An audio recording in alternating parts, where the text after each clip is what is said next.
আসসালামু আলাইকুম। আজকে একটা গুরুত্বপূর্ণ বিষয় নিয়ে কথা বলব।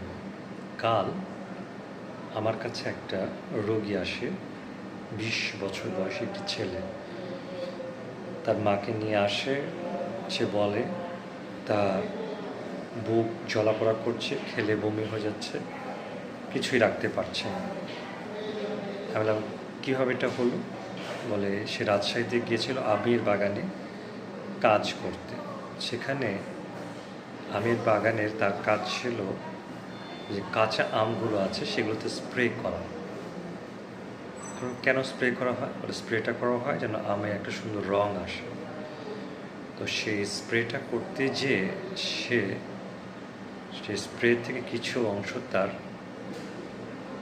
মুখ দিয়ে চলে যায় গলায়, এবং তারপর থেকে সে জ্বালাপোড়া করছে। তো আমি এন্ডোস্কোপি করে দেখলাম, সেখানে এন্ডোস্কোপির পরে সে ইরোশন ডেভেলপ করেছে, এবং সেখানে আমরা বিষ পান করার পর যেরকম আমাদের ভিতরটা পাকস্থলীর বা খাদ্যনালীর ভিতরে জ্বলে যায়, সেরকম একটা অবস্থা দেখলাম।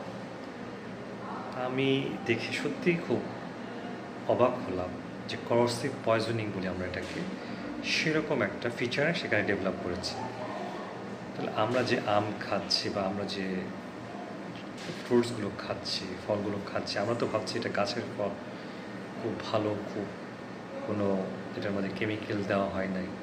কিন্তু যেটা বোঝা যাচ্ছে যে তারা কিন্তু গাছের মধ্যেই সেই কেমিক্যালগুলো দিচ্ছে, এবং তা কতটা ডেঞ্জারাস সেটা আমি সেই এন্ডোস্কোপি করার মাধ্যমে বুঝতে পারলাম।